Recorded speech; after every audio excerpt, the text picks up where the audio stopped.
Prime debate ചർച്ച ചെയ്യുന്നത് പ്രധാനപ്പെട്ട ചോദ്യം. ഒന്നാമത്തെ ചോദ്യം, കർദിനാൾ ആലഞ്ചേരി തെറ്റ് ചെയ്തോ എന്നതിൽ ആണ്.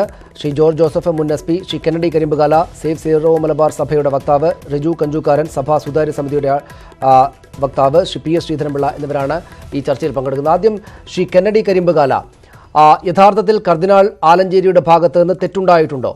ഈ ഭൂമി ഇടപാടിൽ വീഴ്ചകൾ ഉണ്ടായിട്ടുണ്ട്, പക്ഷേ അതിൽ നിയമലംഘനമൊന്നുമില്ല എന്ന വിശദീകരണം ഏറ്റവും ഒടുവിൽ ഇപ്പോൾ അല്പം മുമ്പ് അദ്ദേഹത്തിന്റെ ഭാഗത്തു നിന്ന് തന്നെ വന്നിട്ടുണ്ട്. കർദിനാൾ ആലഞ്ചേരി തെറ്റ് ചെയ്തോ?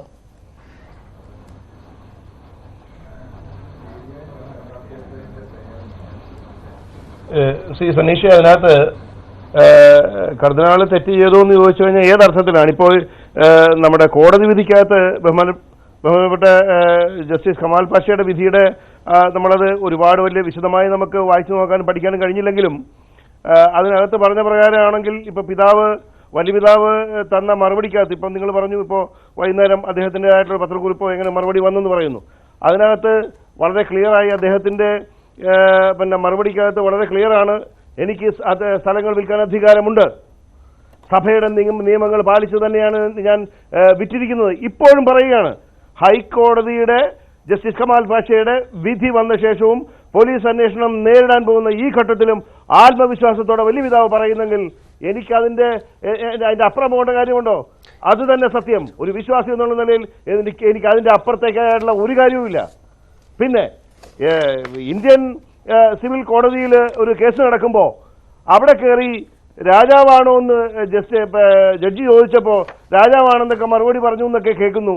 ഞാൻ അതിന് മറ്റൊരു തലത്തിലേക്ക് പോട്ടെ. ഇതിനകത്ത് ഈ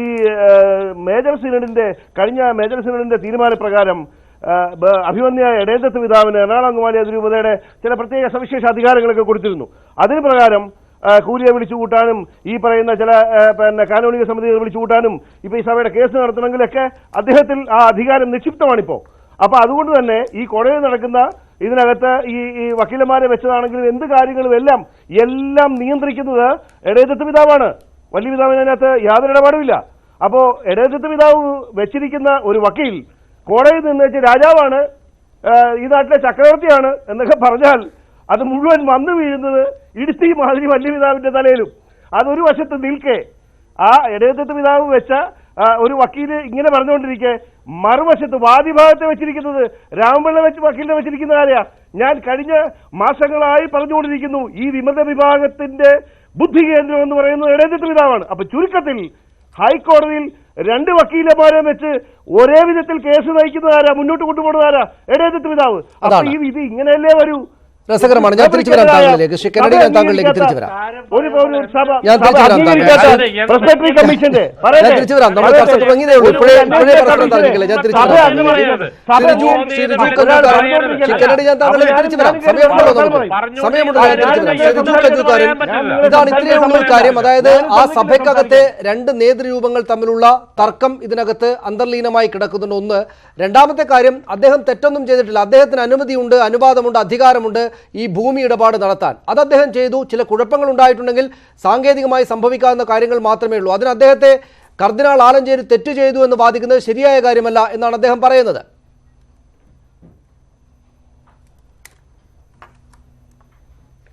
അതിനെക്കുറിച്ച് ഇന്നും ഇന്നലെയൊക്കെയായി കോടതിയിലുണ്ടായിരുന്ന കെന്നഡി കരിമ്പിങ്കാലയ്ക്ക് വ്യക്തമായിട്ട് അറിയാം എന്താ സംഭവിച്ചിരിക്കുന്നത്. ജസ്റ്റിസ് കമാൽ പാഷ വ്യക്തമായി തന്നെ പറഞ്ഞിട്ടുണ്ട്, സാമ്പത്തിക തിരിമറി, ക്രിമിനൽ ഗൂഢാലോചന, വിശ്വാസ വഞ്ചന, IPC 420, 406, 120B ഈ 3 സെക്ഷൻ പ്രകാരം വ്യക്തമായ തെളിവുകളുടെ ബലത്തിലാണ് ആ വിധി പ്രഖ്യാപിച്ചിരിക്കുന്നത്. വിധി ഇങ്ങനെയാണ്, ഈ 3 സെക്ഷൻ തീരുമാനപ്രകാരം കേസ് രജിസ്റ്റർ ചെയ്ത് FIR ഇടണമെന്നാണ് പറഞ്ഞിരിക്കുന്നത്. പിന്നെ കെന്നഡി കരിമ്പിങ്കാല പറഞ്ഞ പോലെ ഞങ്ങളുടെ കൺവീനറായ ഷൈൻ വർഗീസാണ് കേസ് രജിസ്റ്റർ ചെയ്തത്. ഞങ്ങൾ ആലഞ്ചേരി പിതാവിന് ക്രൂശിക്കാനോ തൂക്കിലേറ്റാനോ അല്ല കേസ് കൊടുത്തത്. ഞങ്ങൾ കൊടുത്ത കേസ് രജിസ്റ്റർ ചെയ്ത് അത് അന്വേഷണം നടത്തണമെന്നാണ് പറഞ്ഞത്. അത് സ്വീകരിക്കാൻ പോലും കഴിയാത്ത വിധം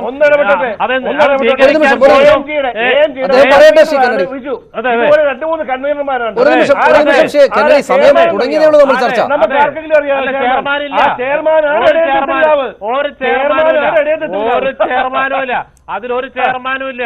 അതിൽ കൺവീനേഴ്സ് മാത്രമേ ഉള്ളൂ. ഞങ്ങൾക്ക് 1 രൂപ പോലും എടേന്ദ്രത്തെ പിതാവ് ഇതുമായി ബന്ധപ്പെട്ട് തന്നു എന്ന് തെളിയിച്ചാൽ കെന്നഡിക്ക് പറ്റുമോ? കെന്നഡി, ഞങ്ങൾ പറയുന്നു, ഞങ്ങളുടെ ചേർച്ചപ്പാടത്തിൽ നിന്ന് ഞങ്ങളുടെ പൈസ കട്ടെടുത്ത് ഞങ്ങളുടെ പൈസയിൽ ക്രമക്കേട് നടത്തി ഇത്രയൊക്കെ ചെയ്തിട്ട് ഞങ്ങളുടെ ചേർച്ചപ്പാടത്തിൽ നിന്ന് വീണ്ടും കൈയിട്ട് വാരി ആ പൈസ കൊടുത്താണ് ഞങ്ങൾക്കെതിരെ വാദിക്കുന്നത്.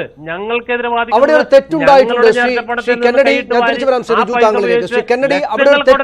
അതായത് വലിയ തുകയുടെ ഭൂമി ഇടപാട് നടന്നു, പണം മുഴുവനായി വാങ്ങിയിട്ടില്ല, ആ പണത്തിന് പകരം ഭൂമി വാങ്ങിയെടുത്തു. പക്ഷെ അതിലൊക്കെ ക്രമക്കേടുണ്ടായി, വലിയ നഷ്ടമുണ്ടായി. ക്രിമിനൽ ഗൂഢാലോചനയുണ്ട്, സാമ്പത്തികമായുള്ള ക്രമക്കേടുണ്ട്. അത് കുറ്റകരമാണ്, തെറ്റാണ് രാജ്യത്തെ നിയമങ്ങൾക്കനുസരിച്ച്. അത് ആരാണ് അതിന്റെ ഉത്തരവാദി എന്ന് ചോദിച്ചാൽ കർദിനാൾ ആലഞ്ചേരിയാണ് അതിന്റെ ഉത്തരവാദി. അതുകൊണ്ട് അദ്ദേഹം തെറ്റ് ചെയ്തോ എന്ന ചോദ്യത്തിൽ തെറ്റ് ചെയ്തു എന്നത് പ്രാഥമികമായി സ്ഥാപിക്കപ്പെട്ട് കഴിഞ്ഞു. അതാണ് കോടതിയുടെ ഭാഗത്ത് നിന്ന് അന്വേഷണം വേണം എന്ന നിലയിലേക്ക് പോയത്. ശ്രീ കെന്നഡി, അത് കാണാതിരിക്കുക. അദ്ദേഹം ആദരണീയനാണ്, ആയിരിക്കാം. പക്ഷേ നിയമപരമായിട്ട് അദ്ദേഹത്തിന്റെ ഭാഗത്ത് തെറ്റുണ്ടായിട്ടുണ്ട് എന്ന കാര്യത്തിൽ സംശയമില്ല. ഇപ്പോൾ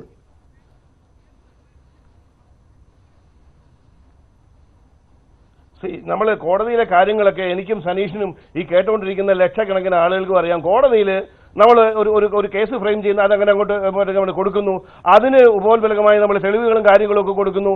അത് വെച്ചുകൊണ്ട് ജഡ്ജി മുന്നിൽ കിട്ടുന്ന പേപ്പറിന്റെയും മുന്നിൽ കിട്ടുന്ന തെളിവിന്റെയും ഒരു ബലത്തിലല്ലേ ജഡ്ജി ഒരു വിധി പ്രഖ്യാപിക്കുക. അദ്ദേഹത്തിന് മുന്നിൽ കിട്ടിയത് ഈ പ്രസ്ബറ്ററി കൗൺസിലിനകത്ത് ഈ ഉണ്ടാക്കിയ ഉഡായിപ്പ് കമ്മീഷൻ, ബെന്നി മാലാപറമ്പിൽ ഉണ്ടാക്കിയ തട്ടിക്കൂട്ട് കമ്മീഷൻ റിപ്പോർട്ട്. ഏതാ ജനുവരി 31 വരെ കമ്മീഷൻ റിപ്പോർട്ട് ഉണ്ടാക്കാൻ സമയം കൊടുത്തിട്ട് സിനഡ് തുടങ്ങുന്നതിന് മുമ്പ് കൊച്ചുകുളിപ്പാകാലത്തെ 3 മണിക്ക് എഴുന്നള്ളിച്ചോട്ട് വന്ന ആ തട്ടിക്കൂട്ട് സാധനം അത് സഭ അംഗീകരിച്ചിട്ടുമില്ല, ഒരു ബോഡിയിലും അംഗീകരിച്ചിട്ടില്ല. ആ സാധനം ഇതാണ് ഈ സാധനം എന്ന് പറഞ്ഞ് കോടതി കൊടുത്തു. ജഡ്ജിക്ക് അത് നോക്കേണ്ട കാര്യമില്ല, വാദി കൊണ്ടുവരുന്നു, അത് വെക്കുന്നു. അവിടെ താങ്കൾ പറയാതിരിക്കുന്ന ഒരു കാര്യം, റിപ്പോർട്ടും നിങ്ങൾക്ക് അകത്തെ ആഭ്യന്തര കാര്യങ്ങളെല്ലാം മാറ്റിവെച്ചാൽ ഭൂമി ഇടപാട് നടന്നിട്ടുണ്ട്, പണം വന്നിട്ടില്ല. വസ്തുതയല്ലേ? അതൊരു കുഴപ്പമാണ്, തെറ്റാണ്, ക്രമക്കേടാണ്. അത് ക്രമക്കേടാണെങ്കിൽ ഒരു കുറ്റക്കാരനുണ്ടാകണം. അത് സ്വാഭാവികമായിട്ടും അധികാര സ്ഥാനത്തിരിക്കുന്ന അദ്ദേഹം തന്നെയാണ്. ഞാനതും കൂടെ പറയാം. എനിക്ക് അതിന്റെ മറ്റ് വശങ്ങളിലേക്ക് കടക്കാൻ എനിക്ക് കൃത്യമായി എനിക്ക് അതിന്റെ മറ്റു വശങ്ങളിലേക്ക് കടക്കാൻ കൃത്യമായിട്ട്. എന്നാലും ഞാനൊരു കാര്യം പറയാം, ഇതിനകത്ത് ചതിയോ വഞ്ചനയോ നടന്നതായിട്ട് ഞാൻ കരുതുന്നില്ല. എന്റെ ഒരു അറിവ് പ്രകാരം ഈ സാജു വർഗീസ്, എനിക്ക് അയാളെ പരിചയമില്ല, എന്നാലും ഞാൻ മനസ്സിലാക്കുന്നത് അദ്ദേഹം ഈ നോട്ടിന്റെ നിരോധനത്തിന്റെ ആ സമയത്ത് വന്ന ഒരു പ്രശ്നത്തിലാണ് ഈ സാമ്പത്തിക പ്രശ്നം തുടങ്ങിയത്. അതിനൊക്കെ ഈടും കൊടുത്തു. അത് മാത്രമല്ല, എടേത്തത്ത് പിതാവിന് ഏതോ ചെക്കും ഒരു പ്രോമിസറി നോട്ടും അങ്ങയുടെ വീടിന്റെ ആധാരവും കൊണ്ട് എടേന്തത്ത് പിതാവിന്റെ കൊണ്ട് കൊടുത്തപ്പോ എടേന്തത്ത് പിതാവ് സാജുവിനോട് പറഞ്ഞു എന്താണെന്നറിയാമോ? എടോ, താൻ ഇപ്പൊ താമസിക്കുന്നത് എറണാകുളം അങ്കമാലി അതിരൂപതയല്ലേ, അപ്പൊ നമ്മൾ ഒരു രൂപതയല്ലേ, അപ്പൊ താൻ ഞാൻ പറയുന്ന അനുസരിച്ച് ചെയ്താൽ മതി, ഒരു 2 മാസം താൻ അവിടെ നിൽക്ക്, ഞാൻ പറയാം. ഇപ്പൊ കോടതി ചില കേസുകളൊക്കെ വരും, അതൊക്കെ കഴിയട്ടെ, തനിക്കൊന്നും സംഭവിക്കാനില്ല എന്ന് പറഞ്ഞ് അത് കൈപ്പറ്റിയില്ല. സിനഡൽ കമ്മീഷന്റെ മുന്നിലും ആ തെളിവ് വന്നിട്ടുണ്ട്. അതാ ഞാൻ പറയുന്നത്, എടേത്തത്ത് പിതാവിന് ഇനി അധികം മുന്നോട്ട് പോകാൻ കഴിയില്ല. പോലീസ്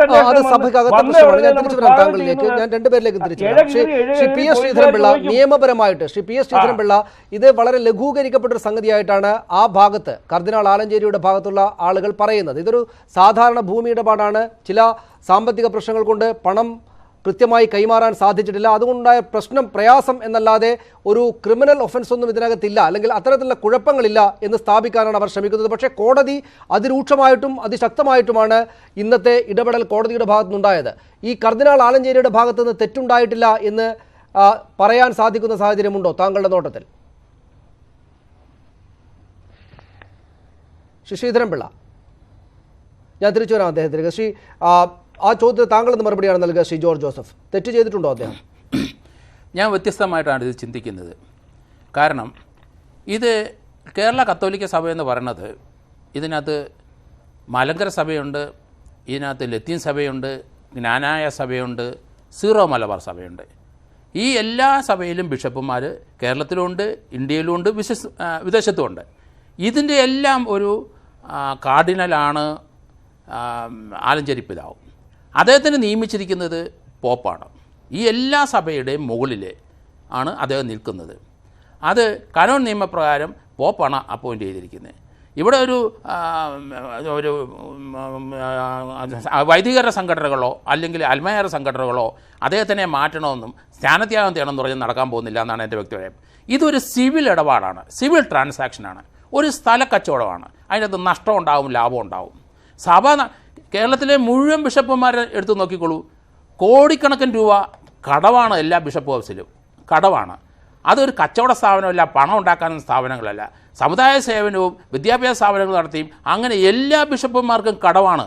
അത് ഇവിടെ മാത്രമല്ല, ഈ ആർച്ച് ബിഷപ്പിന് ഇവിടെ കാർഡിനലിന് മാത്രമല്ല, എല്ലാ സഭയ്ക്കും വളരെയധികം കടങ്ങളുണ്ട്, കോടിക്കണക്കിന് രൂപ കടമുണ്ടെന്ന് എനിക്കറിയാം. അപ്പോൾ ഇതിനകത്ത് ഉള്ള ഒരു ഇടപാടിൽ ലോസ് വന്നു, ആയിക്കോട്ടെ. ആ ലോസ് വന്നതിന് ഇതിനകത്തൊരു ഹൈക്കോടതി നിരീക്ഷിച്ചതുപോലെ അതൊരു കേസ് രജിസ്റ്റർ ചെയ്യട്ടെ, നല്ല കാര്യം, ആയിക്കോട്ടെ. പക്ഷേ ഒരു സിവിൽ ഇടപാടിന് അതിനകത്തൊരു വിശ്വാസവഞ്ചന, അതിനകത്തൊരു ക്രിമിനൽ കുറ്റം ഇത് ആരോപിക്കണമെങ്കിൽ ഈ കാർഡിനലും അദ്ദേഹത്തിൻ്റെ ഒപ്പം നിൽക്കുന്ന വൈദികരും ആ പണം തട്ടിയെടുത്തെന്ന് കണ്ടുപിടിക്കുക. അത് ഇൻവെസ്റ്റിഗേഷനിലെ അല്ലാതെ നിലനിൽക്കത്തില്ല. ഒരു നിമിഷം ഞാനൊന്ന് എടുക്കുകയാണ്. അതായത് അങ്ങനെ വേണമെന്നുണ്ടോ? ഉദാഹരണത്തിന് ഞാനോ കർദിനാൾ ആലഞ്ചേരിയോ താങ്കളോ നമ്മുടെ സ്വകാര്യ സ്വത്ത് കൈമാറുന്നതിലാണ് ഈ പ്രശ്നം വന്നതെങ്കിൽ കുഴപ്പമൊന്നുമില്ല. പക്ഷേ ഒരു വിശ്വാസി സമൂഹത്തിന്, അല്ലെങ്കിൽ ഏത് തരം സമൂഹത്തിൻ്റെയും ഒരു കൂട്ടായ്മയുടെ അധികാരി എന്ന നിലക്ക് ചുമതലപ്പെടുത്തപ്പെട്ട സ്ഥാനത്തിരിക്കുന്ന ഒരാൾ ആ കൂട്ടായ്മയുടെ ആകെ തന്നെയും സ്വത്തെടുത്ത് വിൽക്കുമ്പോൾ ചില കുഴപ്പങ്ങളുണ്ടായി, സാമ്പത്തികമായിട്ട് നഷ്ടമുണ്ടായി, ആ വിശ്വാസികളുടെ ആകെ തന്നെയും നഷ്ടമാണത്. അവിടെ ഒരു ക്രിമിനൽ പ്രശ്നം വന്നില്ലേ? ഇല്ലില്ല, ഞാൻ അങ്ങനെയല്ല പറയാം. കാരണം ഇതിനകത്ത് ആരുടെ പേരിലാണ് സ്ഥലം കിടക്കുന്നത്? ഒരു സഭാ മേലധികാരിയുടെ പേരിലാണ് സ്ഥലം കിടക്കുന്നത്. ആ സഭയ്ക്ക് അല്ലെങ്കിൽ കോടിക്കണക്കിന് രൂപയുടെ നഷ്ടം, 70 കോടി രൂപയുടെ ഒരു കടം അവിടെയുണ്ട്.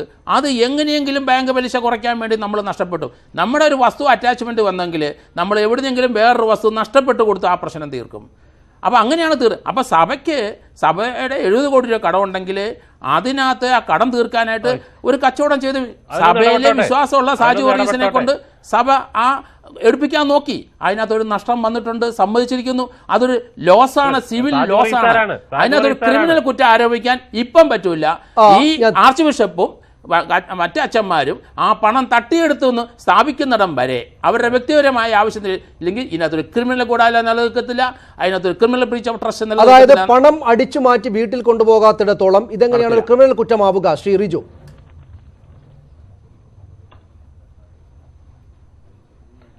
ക്രിമിനൽ കുറ്റമാവുന്നത് അടിച്ചുമാറ്റി വീട്ടിൽ കൊണ്ടുപോകുന്നത് മാത്രമല്ല, സഭയ്ക്ക് എങ്ങനെയാണ് ഈ 60 കോടി രൂപ കടമുണ്ടായത്? എറണാകുളം അതിരൂപതയിൽ ആലഞ്ചേരി പിതാവ് ചാർജ് എടുക്കുമ്പോൾ എറണാകുളം അതിരൂപതയ്ക്ക് യാതൊരു ബാധ്യതയുമില്ല. ആകെ ഒരു 8 കോടി രൂപയുടെ ഷോപ്പിംഗ് കോംപ്ലക്സിന്റെ ബാധ്യത മാത്രമേ ഉള്ളൂ. അതിനുശേഷം സ്ഥലം മേടിച്ചു, 60 കോടി രൂപ കടമായി. 58 കോടി രൂപ ലോൺ എടുത്താണ് സ്ഥലം മേടിച്ചത്. ആ കടബാധ്യത തീർക്കുന്നതിന് വേണ്ടി 3 ഏക്കർ സ്ഥലം വിറ്റു. എപ്പോൾ 3 ഏക്കർ സ്ഥലം വിറ്റത് കടബാധ്യത തീർക്കുന്നതിന് വേണ്ടിയാണ്. ഇപ്പോൾ എറണാകുളം അതിരൂപത സ്ഥലം 3 ഏക്കർ സ്ഥലം പോയി എന്ന് മാത്രമല്ല, കടബാധ്യത 90 കോടിയായി. അപ്പോൾ അതിൽ വിശ്വാസവഞ്ചനയില്ലേ, സാമ്പത്തിക തിരിമറിയില്ലേ? 27 കോടി മിനിമം റേറ്റിന് കൊടുക്കണമെന്ന് പറഞ്ഞ സ്ഥലം ഏറ്റവും കുറഞ്ഞ റേറ്റാണ്. പക്ഷേ അതിന് ഞങ്ങൾ കാണുന്ന വില ഏകദേശം 87 കോടി രൂപയാണ്. ഗവൺമെന്റ് അസസ്മെന്റ് അനുസരിച്ച് 87 കോടി രൂപ വില വരുന്ന സ്ഥലമാണ്. 27 കോടി രൂപയ്ക്കെങ്കിലും വൈറ്റ് മണിയിൽ കൊടുക്കണമെന്ന് പറഞ്ഞ് ഏറ്റവും കുറഞ്ഞ വില നിശ്ചയിച്ചത്. ആ സ്ഥലം കൊടുത്തിട്ടോ അതിന്റെ 50% താഴെ വരുന്ന 13 കോടി രൂപയ്ക്കാണ് രജിസ്റ്റർ ചെയ്തിരിക്കുന്നത്. 13 കോടി 50 ലക്ഷം രൂപയ്ക്ക് താഴെയാണ് രജിസ്റ്റർ ചെയ്തിരിക്കുന്നത്. അതിൽ തന്നെ വെറും 9 കോടി രൂപയാണ് എറണാകുളം അതിരൂപത അക്കൗണ്ടിൽ ക്രെഡിറ്റ് ആയത്. ബാക്കി 4 കോടി രൂപ ഇപ്പോഴും ക്രെഡിറ്റ് ആയിട്ടില്ല. ഇതിനെല്ലാത്തിനും 36 ആധാരങ്ങളിലും പൈസ കിട്ടി എന്ന് ബോധ്യപ്പെട്ട് അഭിമന്യ കർദിനാൾ പിതാവ് ഒപ്പിട്ട് കൊടുത്തിരിക്കുകയാണ്. ആ പൈസ എവിടെ പോയി? അതിന് ഞങ്ങൾക്ക് മറുപടി കിട്ടണം. അല്ലാതെ മറുപടി കിട്ടേണ്ട കാര്യമാണ്. ഇതിപ്പോൾ സർക്കാരിന്റെ ഭാഗത്തു നിന്നാണെന്ന് വിചാരിക്കുക, അല്ലെങ്കിൽ ഒരു സാധാരണ ട്രസ്റ്റിന്റെ ഭാഗത്തു നിന്നാണെന്ന് വിചാരിക്കുക, അല്ലെങ്കിൽ ഒരു സ്വകാര്യ സ്ഥാപനത്തിന്റെ ഭാഗത്തു നിന്നാണെന്ന് വിചാരിക്കുക. അതിന്റെ ചുമതലപ്പെട്ടയാൾ ഒപ്പിട്ട് കൊടുത്തിരിക്കുകയാണ്. 27 കോടി രൂപ കിട്ടേണ്ടടുത്ത് 9 കോടി രൂപ മാത്രം കിട്ടുകയാണ്. അപ്പോൾ ആ സമൂഹം, അദ്ദേഹത്തിൽ വിശ്വസിച്ചിരിക്കുന്ന സമൂഹം, അങ്ങോട്ട് ഭരമേൽപ്പിച്ചു കൊടുത്തിരിക്കുന്ന സമൂഹത്തിന് ആകെ വിശ്വാസവഞ്ചന നടത്തിയിരിക്കുകയാണ്. ക്രിമിനൽ പ്രശ്നമാണത്.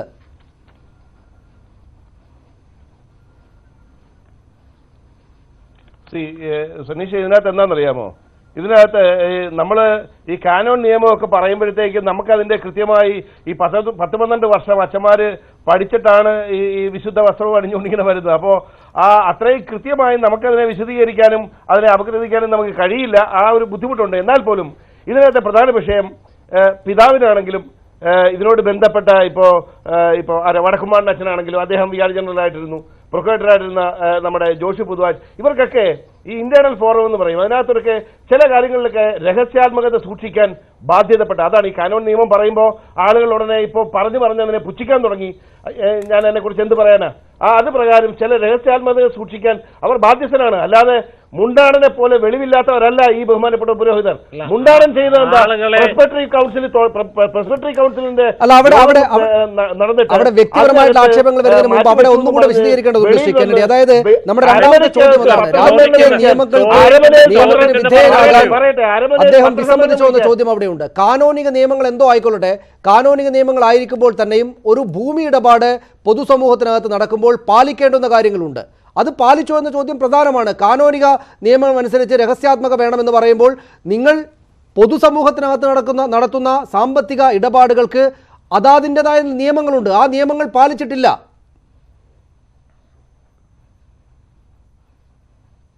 അല്ല സതീഷ്, അതിനെ അങ്ങനെ ആ രീതിയിലേക്ക് അത് വളച്ചൊടിക്കരുത്. ഞാൻ വസ്തു വിൽപ്പനയ്ക്കകത്തല്ല കാനോനി നിയമം പറഞ്ഞത്. ഈ ചില കാര്യങ്ങൾ ഇവര് മുന്നിലോട്ട് വന്ന് പറയാൻ കഴിയാത്തതിന്റെ ബുദ്ധിമുട്ടുകളാണ്. അതേസമയം ഈ ഒരു വശത്ത് ഒരു കാനോനി നിയമവും ഇല്ല, ഒരു സഭാ ചട്ടവും ഇല്ല, ഒരു ഡിസിപ്ലിനും ഇല്ല. വൈദിക സമിതിയുടെ അധ്യക്ഷത വഹിക്കേണ്ട കർദിനാൾ പിതാവ് അധ്യക്ഷത വഹിക്കാതെ യോഗം മാറ്റിവെച്ചാൽ അധ്യക്ഷന് മാത്രമേ പുറത്തേക്ക് എന്തെങ്കിലും പറയാൻ കഴിയൂ, അധ്യക്ഷത്തിന്റെ അറിവോടുകൂടി എന്തെങ്കിലും കാര്യങ്ങൾ പറയാൻ കഴിയൂ എന്നിരിക്കെ മുണ്ടാരം വന്നേച്ച് വായി തോന്നിയേക്ക് വിളിച്ചു പറയുക, തോന്നിയാസനത്തിന്റെ അപ്പുറമായി എറണാകുളം അങ്കമാലി അതിരൂപതയിൽ നടക്കുന്നത്. അതാണ് ഇതിന്റെ പ്രശ്നം. പക്ഷേ ഇത്രയും നാളിലൊക്കെ സ്വല്പം ലേറ്റായി എന്നുള്ളത് ശരി തന്നെ. അതിന് വലിയ പിതാവിന് അദ്ദേഹത്തിന്റെ കാരണം കാണുമായിരിക്കും. ഇന്നിപ്പോ വ്യക്തമായ ഒരു പത്രക്കുറിപ്പ് ഇറക്കിയെന്ന് പറഞ്ഞു, ഞാൻ കണ്ടിട്ടില്ല. അതിനൊക്കെ കൃത്യമായി ഉത്തരം കാണും. പിന്നെ കോടതിയിൽ ഞാൻ പറഞ്ഞല്ലോ, കോടതിയിൽ വന്ന് വഴികൊടുത്ത് അനുവദിക്കുന്ന സ്ഥിതി വന്നു എന്നുള്ളത് സത്യം തന്നെ. ഏത് പൊട്ടനും മനസ്സിലാവുന്ന കാര്യമല്ലേ? രാജാവാണോ? അതെ രാജാവാണ് എന്ന് പറഞ്ഞാൽ ജഡ്ജി വെച്ചോണ്ടിരിക്കുമോ? പിന്നെ അത് വെച്ച വക്കീലിനെ വെച്ചാണാരാ? അവിടെ ഒരു പ്രശ്നമുണ്ട് ശ്രീ റിജു, അവിടെ ഒരു പ്രശ്നമുണ്ട്. അദ്ദേഹം ആവർത്തിക്കുന്ന കാര്യം, അതായത് ആലഞ്ചേരി പിതാവിനെതിരെ ഗൂഢാലോചന നടക്കുന്നുണ്ട്. ഗൂഢാലോചനയല്ല, അദ്ദേഹത്തെ കുടുക്കിൽപ്പെടുത്താൻ ഇടയന്ത്രത്ത് പിതാവിന്റെ നേതൃത്വത്തിൽ ചില ആളുകൾ ചേർന്ന് നടത്തുന്ന ശരിയല്ലാത്ത കാര്യമാണിത് എന്നതാണ്. സനീഷ ഒന്നുകൂടി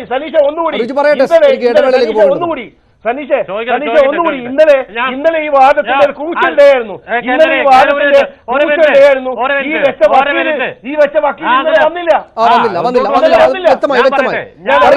ഞങ്ങളെ പിതാവ് കോടതിയിൽ കേസ്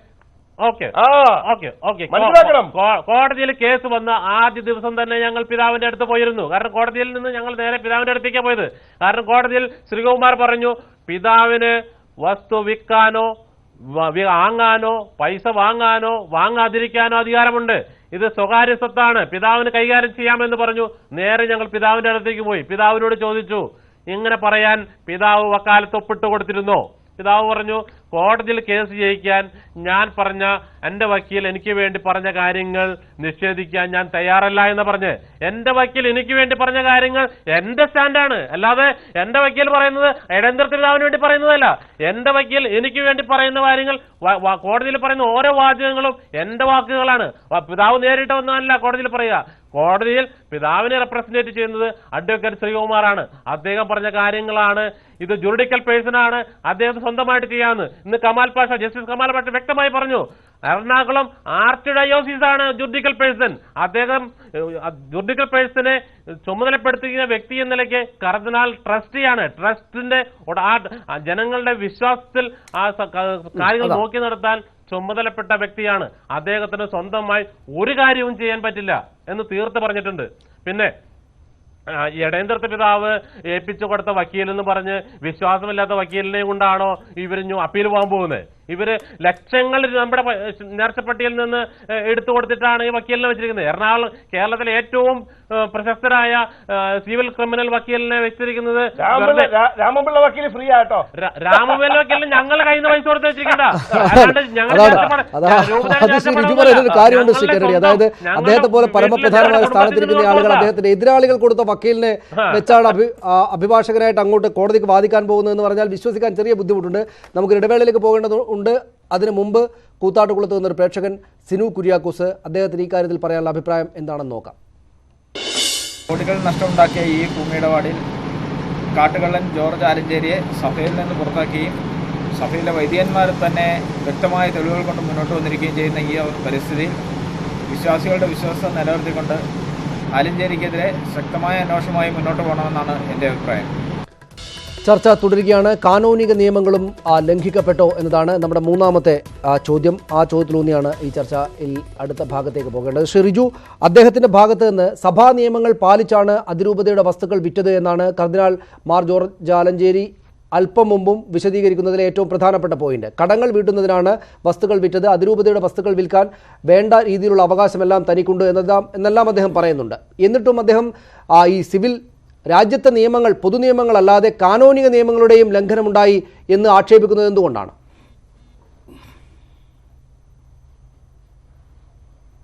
കാനോനിക നിയമങ്ങളിൽ ലംഘനമുണ്ടായി എന്ന് വ്യക്തമായിട്ട് വൈദിക സമിതി റിപ്പോർട്ടിൽ 12ാമത്തെ പേജ് മുതൽ 24ാമത്തെ പേജ് വരെ വ്യക്തമായി കാനൻ ലോ വയലേഷനെ കുറിച്ച് പറഞ്ഞിട്ടുണ്ട്. ഇന്ന് കോടതിയിലും വ്യക്തമായി പറയുന്നുണ്ട് കാനൻ ലോ 279, 267, 1035 മുതലുള്ള കാര്യങ്ങൾ. ആ 35 വ്യക്തമായി പറയുന്നു, വസ്തുക്കൾ വിൽപ്പന നടത്തുമ്പോൾ അത് സിവിൽ നിയമങ്ങൾക്ക് അനുസൃതമായിരിക്കണമെന്ന് പറയുന്നുണ്ട്. അതുകൂടാതെ ഒരു എക്സ്പെർട്ട് ഒപ്പീനിയൻ എടുക്കണമെന്ന് പറയുന്നുണ്ട്. എക്സ്പെർട്ട് കമ്മിറ്റി ഒപ്പീനിയൻ എടുക്കണം. പണ്ട് രൂപത തലത്തിൽ ഒരു വസ്തു വിൽക്കുമ്പോൾ ചെയ്തിരിക്കുന്ന, വിൽക്കുമ്പോഴും വാങ്ങുമ്പോഴും നമ്മൾ ചെയ്യുന്ന ഒരു കീഴ്വഴക്കമുണ്ട്. വിൽക്കുമ്പോൾ കിട്ടാവുന്നതിന്റെ ഏറ്റവും മാക്സിമം, വാങ്ങുമ്പോൾ ലഭിക്കാവുന്നതിന്റെ ഏറ്റവും കുറഞ്ഞ വില. ഈ രണ്ട് രീതിയിലുള്ള എക്സ്പെർട്ട് കമ്മിറ്റി വിലകൾ അനലൈസ് ചെയ്തിട്ടാണ് ഒരു വസ്തു വിൽക്കുക. അത് ഏതെങ്കിലും രണ്ട് മീഡിയയിൽ അഡ്വർടൈസ്മെന്റ് ചെയ്ത് അതിന് പരസ്യം ക്ഷണിക്കണം. ഈ തരത്തിലുള്ള ഒരു കാനോനിക നിയമങ്ങൾ ഇതിൽ പാലിച്ചിട്ടില്ല. മറ്റൊന്ന്, 25 ലക്ഷം രൂപ മുതൽ 25 കോടി രൂപ വരെയുള്ള വസ്തു ഇടപാടുകളും മറ്റു കാര്യങ്ങളും ചെയ്യേണ്ടതായിട്ടുള്ള ചില രീതികളുണ്ട്. 25 കോടി രൂപ വരെയുള്ള കാര്യങ്ങൾ ചെയ്യുമ്പോൾ സിനഡിന്റെ അംഗീകാരം വാങ്ങണം. അത് പെർമനന്റ് സിനഡ്. 25 കോടിക്ക് മുമ്പിൽ മുകളിലാണെങ്കിൽ ഫുൾ സിനഡിന്റെ അംഗീകാരത്തോടു കൂടിയേ ഒരു രൂപതയ്ക്ക് പോലും കാര്യങ്ങൾ ചെയ്യാൻ പാടുള്ളൂ. ഇങ്ങനെ ഓരോ ഘട്ടത്തിലും കാനോനികമായി എല്ലാ തലത്തിലും വയലേഷൻ തന്നെ നടന്നിട്ടുണ്ട്. പിന്നെ രൂപതാ നിയമസംഹിതയിൽ പറയുന്ന കാര്യങ്ങൾ, രൂപതാ നിയമസംഹിതയുടെ 246 മുതലുള്ള കാര്യങ്ങളിൽ പറയുന്ന കാര്യങ്ങളിൽ വയലേഷൻ നടന്നിട്ടുണ്ട്. ഈ രൂപതാ നിയമസംഹിത അതിന്റെ തെറ്റുകൾ തിരുത്തി പുതുക്കി ഇറക്കിയത് 2014 ആലഞ്ചേരി പിതാവ് തന്നെയാണ്. ആലഞ്ചേരി പിതാവ് തന്നെ അതിന്റെ ഫസ്റ്റ് വയലേഷൻ നടത്തിയ വ്യക്തി എന്നുള്ളത് നിർഭാഗ്യകരമായി പോയി എന്ന് പറയാൻ അതാണ് സാധാരണ. അങ്ങനെ എല്ലാ ഭാഗത്തുമുള്ള നിയമലംഘനം ഉണ്ടായി ശ്രീ കെന്നഡി. കാനോനിക നിയമങ്ങൾ കൂടെ ലംഘിക്കപ്പെട്ടു. അതായത് സഭയ്ക്കകത്തെ കുഞ്ഞാടുകൾക്കാകെ ലാഭമുണ്ടാകുന്ന വിധം, ഒരു നഷ്ടവും ഉണ്ടാകാത്ത വിധം വേണ്ട കൂടിയാലോചനകളോടെ വേണം ഇത്തരം ഭൂമി ഇടപാടുകൾ നടത്തേണ്ടത് എന്ന കൃത്യമായി എഴുതി വെക്കപ്പെട്ട നിയമം ഉണ്ടായപ്പോൾ അതുകൂടെ ലംഘിക്കപ്പെട്ടു എന്നതുകൂടെ മുന്നിലുണ്ട്. ഈ കോടതിക്കകത്ത് മാത്രമല്ല, വിശ്വാസികളുടെ കോടതിക്കകത്തും വലിയ തെറ്റാണ് അദ്ദേഹം ചെയ്തത് എന്ന് സ്ഥാപിക്കപ്പെടുന്നുണ്ട്.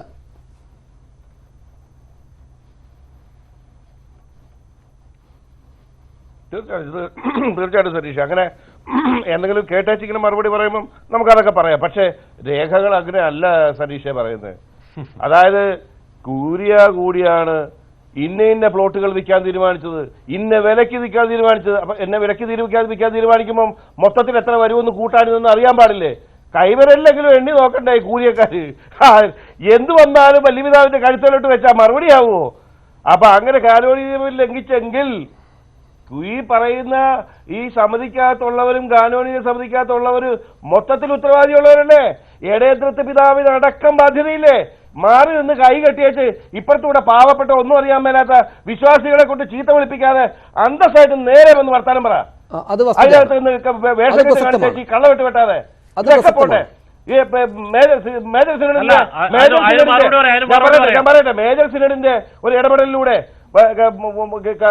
എടേന്ദ്ര പിതാവിന് സവിശേഷ അധികാരമൊക്കെ കൊടുത്തിട്ട് ഇപ്പൊ ചില കാര്യങ്ങളൊക്കെ ചെയ്യാൻ പറഞ്ഞു. അത് കഴിഞ്ഞിട്ട് നടക്കുന്നത് എന്താ? കാനോനിക നിയമപ്രകാരമാണോ നടക്കുന്നത്? ബിഷപ്പാലസിനകത്ത് കയറി, ബിഷപ്പാലസിന്റെ കോമ്പൗണ്ടിനകത്ത് കയറി സമരം ചെയ്യാനായിട്ട് ഒത്താശ ചെയ്ത് കൊടുത്തതാരാ? കഴിഞ്ഞ മുമ്പത്തെ ഞായറാഴ്ച ചമ്പക്കരയിൽ പരസ്യമായിട്ട് വല്യപിതാവിനെ വെല്ലുവിളിച്ചുകൊണ്ട് പുരോഹിതർ ലോഹയണിഞ്ഞുകൊണ്ട് വല്യപിതാവിനെ തെറി പറഞ്ഞു ഫേസ്ബുക്കിലൂടെ ലൈവായിട്ട് ലോകം മുഴുവൻ കേൾപ്പിച്ചു. കേട്ടതാണ് ശ്രീ റിജു. അതൊക്കെ അദ്ദേഹത്തിനെതിരായിട്ട് ഗൂഢാലോചനയും അദ്ദേഹത്തെ പുറത്താക്കാനുള്ള ശ്രമവും നടക്കുന്നുണ്ട് എന്ന സംശയം ഉന്നയിക്കുന്ന ആളുകൾക്ക് അത് ബലപ്പെടുന്നതാണ്. അങ്ങനെ ശ്രീ റിജു, ഒരു ഗൂഢാലോചനയാണ് ഇതിന് പിന്നിൽ.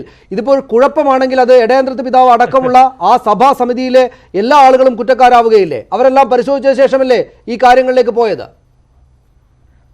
അല്ല, അതിന് മറുപടി തീർച്ചയായിട്ടും ഞാൻ ഇതിനെ കുറിച്ച് മറുപടി പറയാം. ഈ സ്ഥല വിൽപ്പനയെ കുറിച്ച് ചർച്ച വരുമ്പോഴും അതിനെക്കുറിച്ച് വൈദിക സമിതിയിൽ പറയുമ്പോഴും കുറച്ച് തുണ്ട് ഭൂമികൾ വിറ്റ് നമ്മുടെ കടബാധ്യത കുറയ്ക്കണമെന്നാണ് പറയുക.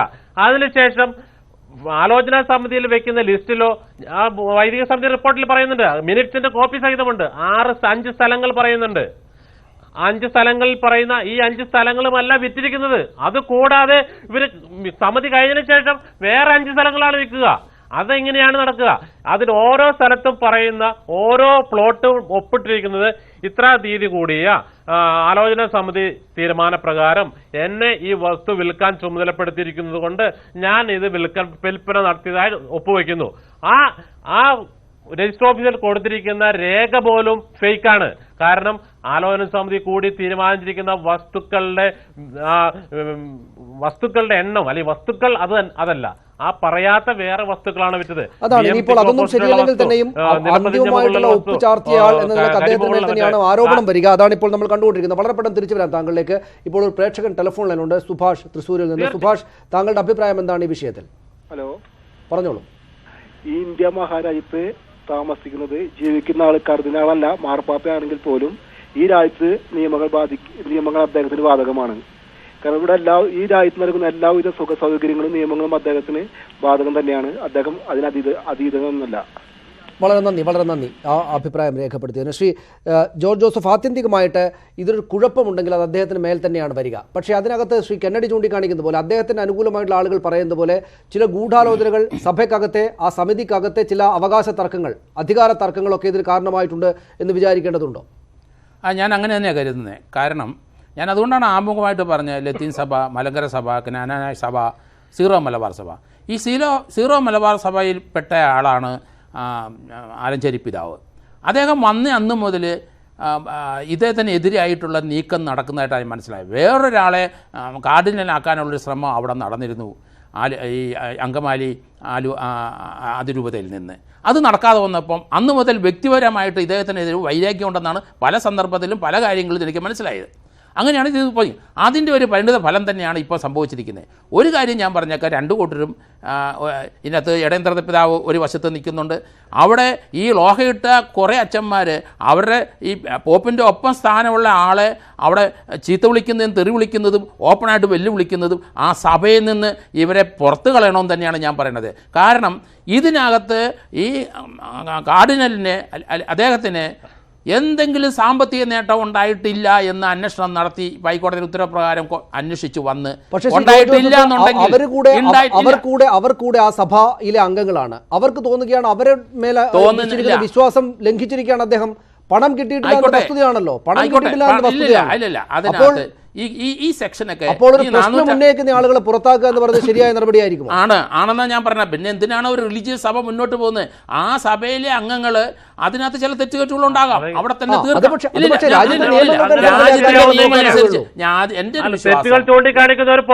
ഇല്ലില്ല. രാജ്യത്തിന്റെ നിയമം രാജ്യത്തിന്റെ നിയമം അനുസരിച്ച് ഹൈക്കോടതി പറഞ്ഞനുസരിച്ച് ഒരു കേസ് രജിസ്റ്റർ ചെയ്തിട്ട് ഇതിനകത്ത് തട്ടിപ്പും വെട്ടിപ്പും ഇല്ല എന്നാണ് വരുന്നത്.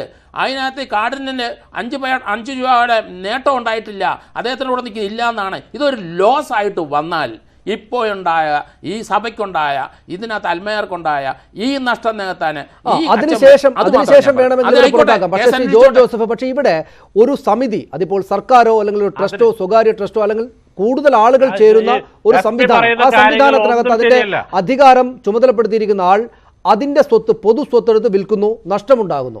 അത് ക്രിമിനൽ കുറ്റമാണ്, ഞങ്ങൾക്ക് മനഃപൂർവ്വം വരുത്തിവെച്ച കുറ്റമാണത് എന്ന് ബോധ്യമുള്ള കുറേ ആളുകൾ അതിൽ അംഗങ്ങൾ ചേർന്ന് പരാതി കൊടുക്കുന്നു. അപ്പോൾ പിന്നെ അവരെ പുറത്താക്കുക എന്ന് പറഞ്ഞാൽ രാജ്യത്തെ നിയമങ്ങൾക്ക് വിരുദ്ധമല്ലേ അത്? അല്ല, ഇവർക്ക് അറിയാവുന്ന കാര്യങ്ങളാണല്ലോ, ഇവർക്കല്ലേ ഇത് അറിയാം. അതൊരു ലോസ് ആണ് എന്നാണ് ഞാൻ മനസ്സിലാക്കിയിരിക്കുന്നത്. അത് ഇവരാരും സ്ഥലക്കച്ചവടക്കാർ, റിയൽ എസ്റ്റേറ്റുകാരല്ലേ പിതാക്കന്മാരും അച്ഛന്മാരും, അവരാരും അങ്ങനല്ല. സമുദായ സേവനം നടത്തുന്നിടത്ത് ഒരു ലാഭം ഉണ്ടാക്കാൻ പറ്റും. അതൊരു വിശ്വാസമാണ്. ആ വിശ്വാസം എല്ലാവർക്കും ഉണ്ടാവില്ലല്ലോ എന്നാണ് നമ്മളുള്ള സംശയം. ഞാൻ തിരിച്ചു വരാം ശ്രീജു താങ്കളിലേക്ക്. ഇപ്പോൾ ശ്രീ ജോമോൻ വരമ്പിൽ എന്നൊരു പ്രേക്ഷകൻ അദ്ദേഹത്തിന്റെ അഭിപ്രായമായിട്ട് വാട്സ്ആപ്പ് വീഡിയോയിലുണ്ട്, അതിലേക്ക്.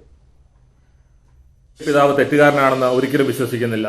4 നൂറ്റാണ്ടിലധികമായി ആലഞ്ചേരി പിതാവിന്റെ വ്യക്തിജീവിതം അടുത്തറിയാവുന്ന ഒരാളെന്ന നിലയിൽ ഒരു വിശ്വാസി ആഗ്രഹിക്കുന്ന രീതിയിലുള്ള വ്യക്തിജീവിതമാണ് ആലഞ്ചേരി പിതാവിൻ്റെത്. നോട്ട് നിരോധന സമയത്ത് നടന്നിട്ടുള്ള ഭൂമി ഇടപാടിൽ, നോട്ട് നിരോധന കാലയളവിൽ ഭൂമി ഇടപാട് നടത്തിയിട്ടുള്ള എല്ലാവർക്കും തന്നെ കഷ്ടവും നഷ്ടവും ഒക്കെ ഉണ്ടായിട്ടുണ്ട്. എറണാകുളം അതിരൂപതയിൽ ഇപ്പോൾ നടന്നുകൊണ്ടിരിക്കുന്ന ആ ഇടപാടുകളിൽ ആലഞ്ചേരി പിതാവിനെ അഴിമതിക്കാരനായി ചിത്രീകരിക്കാൻ നടക്കുന്ന നീക്കങ്ങളിൽ ചില നിഗൂഢ ശക്തികളുടെ പ്രവർത്തനങ്ങൾ ഉണ്ടോ എന്ന് വിശ്വാസികൾ സംശയിക്കുകയാണ്. രണ്ടു തരം സംശയങ്ങളുള്ള ആളുകളുമുണ്ട്. വളരെ പെട്ടെന്ന് തിരിച്ചു വരാം ഇടവേളയ്ക്ക് ശേഷം. ശ്രീ കെന്നഡി, നമ്മുടെ ഏറ്റവും പ്രധാനപ്പെട്ടതും ഏറ്റവും ഒടുവിലെത്തിയതുമായ ചോദ്യം ഇതാണ്: മാർ ജോർജ് ആലഞ്ചേരി സ്ഥാനമൊഴിയേണ്ടതുണ്ടോ എന്നതാണ് ആ ഘട്ടത്തിലെ ചോദ്യം. എന്ന് വെച്ചാൽ അത്രക്ക് ഗൗരവതരമായിട്ടുള്ള കാര്യമായിട്ടാണ് എതിർപക്ഷത്തിലെ ആളുകൾ ഈ ഇടപാടിനെ കാണിക്കുന്നത്. ഇന്നത്തെ കോടതിയുടെ രൂക്ഷമായ വിമർശനത്തോടെ ആ കാര്യത്തിൽ ഒന്നുകൂടെ ഒരു ഊന്നൽ വന്നിട്ടുണ്ട്, ഊർജ്ജം വന്നിട്ടുണ്ട്. അദ്ദേഹം സ്ഥാനമൊഴിയേണ്ടുന്ന സാഹചര്യമുണ്ടോ? അങ്ങനെ ആലോചിക്കുക പോലും ചെയ്യേണ്ടതുണ്ടോ? ശ്രീ കെന്നഡി.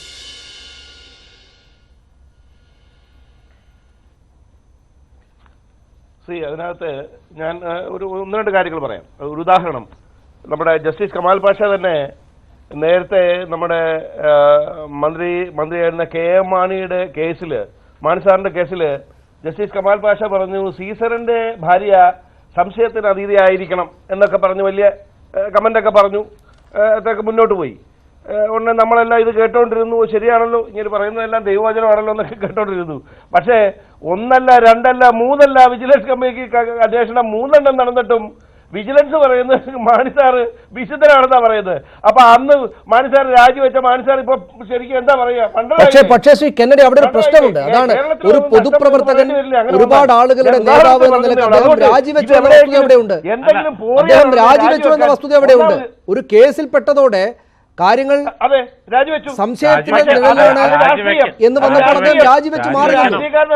ഇത് ആധ്യാത്മിക നേതാവാണ്.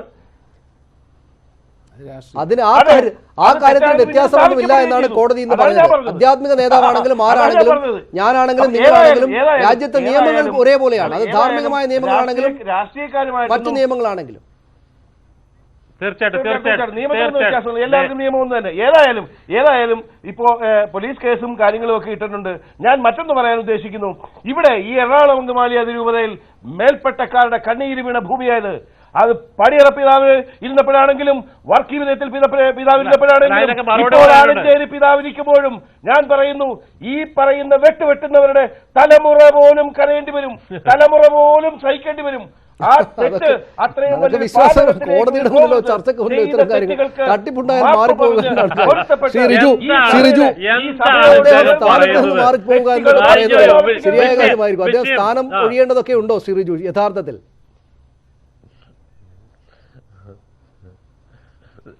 ഞാൻ നിങ്ങളോടൊരു കാര്യം ചോദിക്കട്ടെ. എറണാകുളം അതിരൂപതയുടെ ചരിത്രം അറിയാതെ ഞാൻ ഇത്രയും ഒരു 3-4 മാസത്തിനിടയ്ക്കുള്ള മുഴുവൻ ചർച്ചകളും കാണുക. എറണാകുളം അതിരൂപതയിൽ നിന്ന് ആരെങ്കിലും ഒരു വ്യക്തി ആലഞ്ചേരി പിതാവിനെ അനുകൂലിച്ച് സംസാരിക്കുന്ന ഏതെങ്കിലും ചാനൽ ഏതെങ്കിലും ചെയറിൽ വന്നിട്ടുണ്ടോ? എന്തുകൊണ്ടാണ് വരാത്തത്? ഒരു എറണാകുളം അതിരൂപതക്കാരല്ല, താങ്കൾ കുട്ടനാട്ടുകാരനാണ്. ചെങ്ങനാശ്ശേരി രൂപതക്കാരനാണ്. ചെങ്ങനാശ്ശേരി രൂപതക്കാരനാണ് താങ്കൾ. അങ്ങനെ പറയല്ലേ താങ്കൾ കുട്ടനാട്ടുകാരനാണ്. അങ്ങനെ പറയല്ലേ? ഞാൻ പറയട്ടെ, ഞാൻ പറഞ്ഞിട്ട് പറയട്ടെ. അദ്ദേഹത്തെ അനുകൂലിക്കുന്ന ആളുകളെല്ലാം ഈ സഭാംഗങ്ങൾ പോലുമല്ല എന്ന് പറയുന്ന മറ്റുള്ള കാര്യം ശരിയല്ല. ശ്രീ റിജു, അദ്ദേഹം ഈ അതിരൂപതക്കാരനാണ്. അദ്ദേഹം ആലഞ്ചേരി പിതാവിനെ അനുകൂലിക്കുന്നത് കൊണ്ട് മാത്രം അദ്ദേഹം സഭാംഗം പോലുമല്ല എന്ന നിലയിലേക്കൊന്നും കാര്യങ്ങൾ പോകരുത്. അതല്ല ഞാൻ പറഞ്ഞു വരട്ടെ. അതുകൊണ്ട് എനിക്ക് പറയാനുള്ളത്, സഭാ ചരിത്രത്തിൽ ഇങ്ങനൊരു മുൻപ് ഉണ്ടായിട്ടില്ല. സഭാ മേലധ്യക്ഷനെതിരെ ഇങ്ങനൊരു ക്രൈം ആരോപിക്കപ്പെട്ടിട്ടില്ല, ഇങ്ങനൊരു FIR വന്നിട്ടില്ല. അതുകൊണ്ട് തന്നെ എറണാകുളം അതിരൂപതയിലെ വിശ്വാസികളും സീറോ മലബാർ സഭയുടെ വിശ്വാസികളും അവരുടെ മുമ്പിൽ സഭയുടെ മാനം രക്ഷിക്കുന്നതിന് വേണ്ടിയെങ്കിലും പിതാവ് സ്ഥാനത്യാഗം ചെയ്തേ പറ്റൂ. അവിടെയാണ് പ്രധാനപ്പെട്ട ചോദ്യം വരുന്നത് ശ്രീ രിജു. അദ്ദേഹത്തെ ആ സ്ഥാനത്ത് നിന്ന് മാറ്റുക എന്ന ഗൂഢോദ്ദേശം വെച്ച് നിങ്ങളിൽ ചിലർ ഉണ്ടാക്കിയിട്ടുള്ള ഇല്ലാത്ത കേസല്ല ഇത് എന്നെങ്ങനെയാണ് സ്ഥാപിക്കാനാവുക? ഇപ്പോൾ നിങ്ങളുടെ ആത്യന്തികമായ ആഗ്രഹം അദ്ദേഹത്തെ സ്ഥാനത്ത് നിന്ന് മാറ്റുക എന്നതാണ്. അങ്ങനെ അദ്ദേഹത്തെ സ്ഥാനത്ത് നിന്ന് മാറ്റാനായിട്ട് അദ്ദേഹത്തോടൊപ്പം ഉള്ള ആളുകൾ തന്നെ നടത്തിയ ഗൂഢാലോചനയും ശ്രമങ്ങളുമല്ല എന്നെങ്ങനെയാണ് പറയാനാവുക? ഒരിക്കലുമല്ല. അല്ല, ഞാൻ പറയാം. എറണാകുളം അതിരൂപതയുടെ ചരിത്രം പരിശോധിച്ചാൽ എറണാകുളം അതിരൂപത സ്ഥാപനം മുതൽ ചങ്ങനാശ്ശേരി രൂപതയിൽ നിന്നുള്ള മെത്രാപ്പോലിത്ത ഉണ്ടായിട്ടുള്ളത്. പിന്നീട് പടിയറ പിതാവ് വന്നു, ചങ്ങനാശ്ശേരി മെത്രാപ്പോലിത്ത ആയിരുന്നു. ആർക്കും ഒരു കുഴപ്പമുണ്ടായില്ല. വർക്കി പിതാവും അല്ലെങ്കിൽ ഒരു കുഴപ്പമുണ്ടായിട്ടില്ല. കാരണം ഇപ്പോൾ ഇവിടെ പ്രശ്നമുണ്ടായത് അദ്ദേഹം വ്യക്തമായി സാമ്പത്തിക ക്രമക്കേട് നടത്തിയെന്ന് ഉത്തമ ബോധ്യം വന്നതിന് ശേഷമാണ്. അതുവരെ ഇവിടെ ഒരു വൈദികൻ ആലഞ്ചേരി പിതാവിനെതിരെ സഭയിൽ സഭ നഷ്ടത്തിനകത്തായിരുന്നു, സഭയ്ക്ക് നഷ്ടമുണ്ടായിരുന്നു, നേരത്തെ കടമുണ്ടായിരുന്നു. ആ കടം തീർക്കാനായിട്ടാണ് ഈ കാര്യങ്ങൾ ചെയ്തത്. എന്ന് വെച്ചാൽ താങ്കൾ ഈ പറയുന്ന പോലെ മറ്റു പിതാക്കന്മാരുള്ള കാലത്തും സാമ്പത്തികമായിട്ട് ഇങ്ങനെയൊക്കെ തന്നെയായിരുന്നു ആ സഭ എന്ന കാര്യം മറക്കരുത്.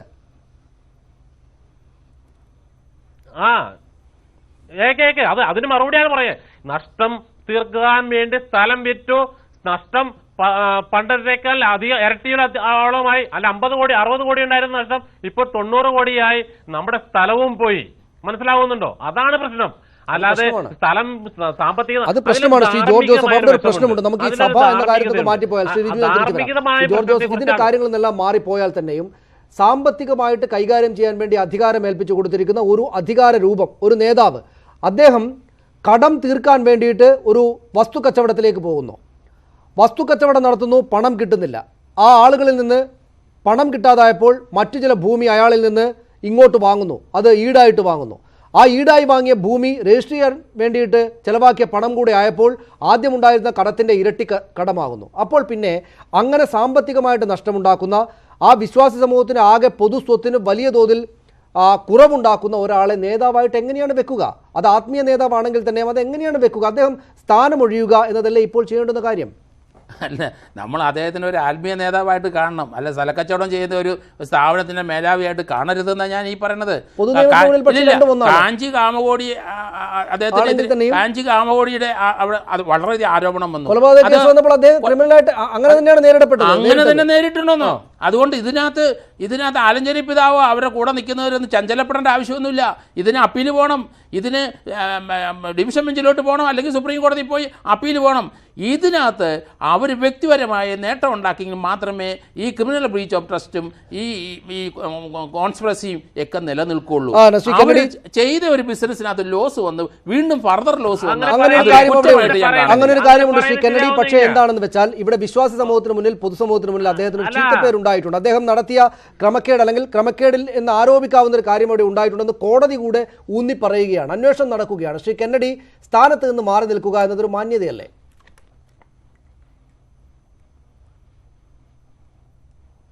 ഒരിക്കലും ആവശ്യമില്ല. കാരണം അദ്ദേഹം ഇരിക്കുന്നത് അങ്ങനെ തോന്നുമ്പോൾ കയറുകയും തോന്നുമ്പോൾ മാറുകയും ചെയ്യുന്ന ഒരു സ്ഥാനത്തല്ല സനീഷേ. ഇതിനകത്ത് എന്താണെന്നറിയാം, ഇതിനകത്ത് അദ്ദേഹം ഒരു നൂലെ കെട്ടി ഇറക്കിയ വ്യക്തിയല്ല. അദ്ദേഹം പുരോഹിതനായിരുന്നു, പുരോഹിതനായിരുന്നു നിന്ന് മെത്രാനാവുന്നു. ആ മെത്രാന്റെ ആ ജീവിതമൊക്കെ ഒന്ന് പഠിക്കുന്നത് നല്ലതാണ് കേട്ടോ. മെത്രാനായിരുന്നപ്പോൾ എങ്ങനെയാണെന്ന് എൻ്റെ അറിവിൽ പുള്ളി പിന്നെ ബസ്സേ കയറി റെയിൽവേ സ്റ്റേഷനിൽ വരുന്നു, ട്രെയിൻ ഇറങ്ങി കോട്ടയത്ത് വരുന്നു. എവിടെ തക്കല പിതാവായിരിക്കുമോ, അവിടുന്ന് ബൈക്കിൽ വീട്ടിൽ പോകണു. അങ്ങനെ അത്രയും സിമ്പിളായ മനുഷ്യനാണ് കേട്ടോ. ഞാൻ പറഞ്ഞത് അങ്ങനെ വന്നു, അങ്ങനെ അവിടുന്ന് മേജർ ആർച്ച് ബിഷപ്പായി, അങ്ങനെ വന്നൊരു വ്യക്തിയാണ്. അത് നമ്മൾ വിചാരിക്കുന്ന കണക്ക് ഏതാണ്ട് പഞ്ചായത്തിൽ നിന്ന് ജയിച്ച പഞ്ചായത്ത് മെമ്പർ രാജിവെക്കുന്ന കണക്ക് രാജിവെക്കേണ്ട ഒരു സാധനമൊന്നും അല്ലാതെ ഇനി പിതാവ് ഉത്തരവാദിത്തമുണ്ട്. അത് കോടതി നിയമം പറയുമ്പോഴത്തേക്ക് പഞ്ചായത്ത് മെമ്പറേക്കാൾ വലിയ ഉത്തരവാദിത്തമാണ് ആത്മീയമായിട്ട് ആളുകളെ നയിക്കുക എന്നതിന്. വരും ദിവസങ്ങളിൽ അപ്പീൽ കൊടുക്കും, നടപടി ഉണ്ടാവും. സനീഷ് ഒരു കാര്യം പറഞ്ഞോട്ടെ. പറയൂ. അപ്പീൽ കൊടുക്കും, സുപ്രീം കോടതി പോകുന്നൊക്കെ പറയുന്നു. സുപ്രീം കോടതി ആരുടെ പൈസ കൊണ്ടുപോകുന്നു? ഇവർക്ക് ട്രസ്റ്റ് എന്ന് പറയുന്ന നേട്ടമില്ല എങ്കിൽ നിയമവ്യവഹാരത്തിലേക്ക് പോകുമ്പോഴും ആരുടെ പണമാണ് നഷ്ടമാകുന്നത് ചോദ്യം പ്രധാനമായിട്ട് നിൽക്കും ശ്രീ കെന്നഡി. ഇവർ ആരുടെ പൈസ കൊണ്ട്, ആരുടെ പൈസ? ഞങ്ങളുടെ അടിവേര് വരെ വെട്ടുന്നതാണ്. എന്നിട്ട് പിന്നെ ഞങ്ങളുടെ പിച്ചത്തട്ടിയത് വീണ്ടും കൈയിട്ട് വാറുകയാണ്. കൈയിട്ട് വാരാണ്.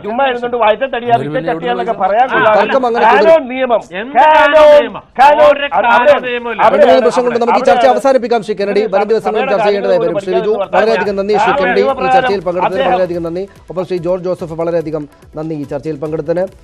നിയമപരമായിട്ടുള്ള വ്യവഹാരങ്ങളിലേക്ക് കൂടുതൽ രൂക്ഷമായിട്ട് ശക്തമായിട്ട് പോകും ഈ കാര്യം എന്ന് വേണം മനസ്സിലാക്കാൻ ആരുടെ ഭാഗത്താണ് ശരി എന്ന പ്രശ്നം അവിടെയുണ്ട്. പക്ഷേ അപ്പോൾ തന്നെയും അദ്ദേഹത്തെ പോലെ അധികാര സ്ഥാനത്തിരിക്കുന്ന ഒരാൾക്ക് നേരെ ഇങ്ങനൊരു ആക്ഷേപം വന്ന സ്ഥിതിക്ക്, ഇങ്ങനൊരു കേസ് വരുന്ന സ്ഥിതിക്ക് ഏത് നിലക്കാണ് അത് സംബന്ധിച്ചുള്ള വിശ്വാസ്, ഇതിൻ്റെ എല്ലാ തലപ്പത്തുള്ള ആളുകൾ തീരുമാനമെടുക്കുക? ഒരുപക്ഷെ മാർപ്പാപ്പയോളം, ഒരുപക്ഷെ അല്ല മാർപ്പാപ്പയോളം ചെന്നെത്തേണ്ടുന്ന ഒരു പ്രശ്നമാണത്. ഏത് നിലക്കുള്ള തീരുമാനമായിരിക്കും വരിക എന്ന് കാത്തിരുന്ന് കാണണം. ഈ ചർച്ചയിൽ പങ്കെടുത്ത അതിഥികൾക്ക് ഒരിക്കൽ കൂടെ നന്ദി.